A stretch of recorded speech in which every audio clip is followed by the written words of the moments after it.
If you are a coach who's doing a million things in your business to get it up and running, to get it growing, to get it scaling, but it's too much, you're not sure what metrics to track, what to do in order to really grow your business, this is the video for you. In today's video, I'm going to break down the most important metrics that you need to follow in order to grow your coaching business. It's not going to be a million. It's primarily three main metrics that you need to be following. Also, if you stick around to the end, I'm going to show you the one invisible metric that so many coaches fail to track that completely destroys them and doesn't allow them to grow. So without further ado, I'm going to jump into my iPad screen here. So we will come back to that invisible metric, but what I want to focus on today is the acquisition statistics. Most coaches that I talk to, they're very good with delivery. That's the reason why they got into this business in the first place. And the part that they typically lack, I should say, is inside of acquisition, aka marketing and then sales. And so what we're going to go ahead and focus on are the three main tactics, or I should say stats, that you should be going. So the very first thing that many coaches mess up on is lead flow. And so there's three ways to really generate leads. You have outreach, you have ads, and you have content. And every single type of these types to generate leads will come with their varying statistics. The ones I would like to focus on now is you're going to be your ads. So if you're running ads, you need to understand what is going on, how it is. So typically what that looks like is obviously the amount that you spend in total. Then you have your CPM, which means the cost for 1,000 people to go ahead and be shown in front of them, which will then lead into a certain number of impressions, right? Which is just the fancy name for it being put in the person's feed, you can call it. Then once we have impressions, then we need to go ahead and see what's the click-through rate. So from the people that is being put in front of, what percentage of them is actually clicking on it, which will lead you to your clicks.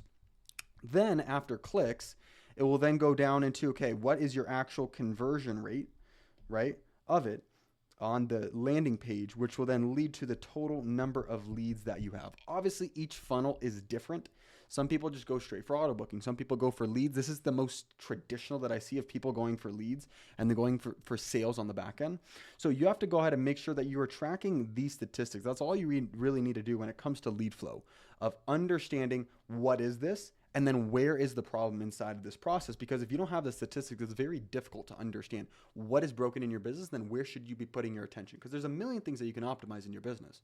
The question is, what of these holes is the biggest one? I want you to liken it. Let's say we're in a boat and this boat is you and your business success. And you're trying to row across a river and there's a giant gaping hole over here, but then there's a little hole, little hole, little hole, little hole. You have so many holes over in your boat, but the one that's stopping you from actually making progress, the one that's holding you back and actually causing you to sink, is that big gaping hole. And so many coaches and just entrepreneurs as a whole, they start seeing all of these other little holes. Like, oh, it's shiny object syndrome is what it is. Oh, I got to fix this one. I got to fix this one. I got to fix this one. But this is really what you need to be focusing on right now to make it so you fix that giant gaping hole. And that's why it's so important to track your lead flow coming in. I get on calls with coaches and like, oh, I'm not making enough money and all that. Okay, how many leads are you getting? I don't know. But a couple, no wonder why. So one of the first things that we need to make sure we focus on is what is your lead flow and what does that process look like? And these are the typical metrics that will go, and there's different handles from how to fix each one of these. Now, step two, once we now have generated leads, we then need to focus on how are we actually going to get them onto a sales call? How are we going to book them? So there are different automated ways, from retargeting campaigns, just having the ad go directly to the booking. The most traditional that we see though is this flow right here, from your phone calls to how many people you actually speak to, your call connects, how many people you actually set, and then how many people show up. So as you're going through this, you want to track it, because if you're having a bunch of leads and you're not doing the phone calls, you're not going to go ahead and get to connects.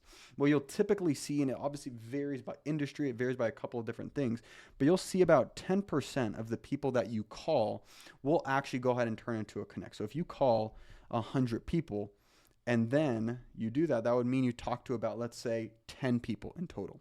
Now, from the 10 people, what percentage of those people are you actually going to go ahead and set? Let's say it's 3. And there's a lot of different factors that come into this metric between the connect and the set. And then the very last part is, what's your show rate? How good are you actually getting people to show up? Let's say it's 66%, which means that you would go ahead and having 2 out of 3. And so now you're able to understand, and it makes things a lot easier, because you know if you're getting this many leads, that then leads to this many shows, that then leads to the next metric that I'm going to go ahead and talk about, which is going to be your close rate. Now you can just simply reverse engineer. If I'm going to go ahead and spend $1,000 on ads, let's say that turns into 100 leads. 100 leads then turns into, like we talked about, and this is just also on a single snapshot of a day, by the way, right? Of like how many shows and all that. But let's even just say it's only 2. And then you go on your close rate and whatever. Let's, to keep it high, I'd actually probably go a little bit lower. So maybe we double these numbers. $2,000 spent, 200 leads, 4 booked calls. You have to also remember, once again, this is one day snapshot. We definitely want a lot more than 2% of your leads actually being booked. But let's say you have a 25% close rate. That means you'll close 1. And yeah, it may seem really high to only get 1 close for 2,000. But if you're selling a $5,000 coaching program, you just turn 2,000 into $5,000. So these are the metrics that we're going to want to go ahead and track. And so I kind of just started going down the path on it, but circling back to it, you're going to want to track how many sales calls are you getting, aka your shows, that then leads into your actual closed new clients. And this is important because, once again, every single step of the process, if you have this data, obviously there's the aspect of, okay, you need to know what you're looking for. You need to know the handles and all of that. And I'm going to actually talk about that more in a second. But if you have the data, you can now figure out which of these holes is the biggest one. Let's go fix the hole, in the boat analogy. But then the next step from there is, okay, we know that we got to fix this hole. What's the solution to it? Do we just need a little bit of super glue? Do we need to go ahead and get a new board and put it on there? And then there's all these different solutions to each one of these things, but it's very difficult to understand what you need to fix if you don't have this data. So these are the top 3, guys. It's not rocket science. How many leads are you getting in? How are you getting them booked? And what are the actions? Because if you go ahead and break it down, let's say you have 100 phone calls, and we know that that will lead into 2 shows as an example, then you can say, okay, got it. And you could just reverse engineer and figure out, because you can control phone calls. You can control how many times you are picking up the phone and dialing your leads. And so part 2, once again, is booking. And then part 3 is close rate. And so inside of each one of these things, there's a lot of different parts that can be done to fix it. But I did tell you, if you stayed toward the end, that I would share with you the one invisible metric that so many coaches miss. And that one invisible metric is simply identifying your lead quality. And when I came up here, I talked to you guys about kind of this number can be in between your connects and your sets, can vary. And the reason why is because your lead quality will play a massive part into this. If your leads are very highly qualified, then this percentage can be higher. If you have a low percentage of quality leads, then that's there. And so ultimately, the way that you want to go ahead and identify your lead quality is you first need to identify what are the things that I call a qualified or a not qualified lead. So let's say it's these 3 things, and you take it from there. And this person has this, person has this, person has this. It's all the time not always binary. What we typically do is we'll go ahead and have, like, let's say 4 or 5 different categories, and we'll go ahead and rank it from a 1, 2, 3, 4. 1 being not qualified, 1 being very qualified. And so what we'll do is we'll track along all of these different categories, these metrics, and then lead to it and ultimately start getting an understanding of the quality of the leads that we're generating. And then especially if we're talking about running ads, we can now come back here and say, yeah, the cost per lead on, let's say you're running ad campaign 1, ad campaign 2, and ad campaign 3, okay? Let's call these 3 different buckets. Ad campaign 3 might be performing really well on paper because it's getting you $5 leads. But I can tell you, I so much rather go ahead and pay $10 per lead on ad number 2 if ad number 2 is actually bringing in qualified people, because it's the same exact metrics that we went ahead and talked about from literally, and this is the beautiful part behind it.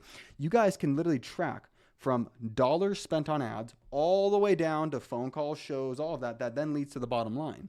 And so now by having these metrics, we can understand which ad do we want to continue pouring money into. And that's why it's really important to make sure you're tracking lead quality, because if you don't have this data, you're just going to start spending money on all of these different ones that might bring you really, really cheap leads. And especially if you're paying a marketing agency, make sure to pay attention to this, because they're going to say, oh, we're getting you really cheap leads, but it doesn't matter leads. We're going ahead and getting leads so that they can turn into sales. We can get you 1 million leads, but if they don't convert, it's pointless. And so that's something that I would say is a very big thing that a lot of coaches miss, because they're so focused on getting the cost of the lead down and everything. But what really matters most is going to be the lead quality. So if you guys are wanting help in regards to putting this system in, because I know that there's a lot of different steps and all of that, of what it can be in order to put these things in place and what the handles are and everything. We actually have an entire database so that you as the coach can just simply come in, open one file, and you'll see all of this stuff right here. you'll see what's going on. You'll see the biggest hole in the boat and everything. So if you guys would like some help in regards to developing that, or even getting more insights into your business and what you can do, click the first link down below, book a call with me and my team. We're not going to hard sell you.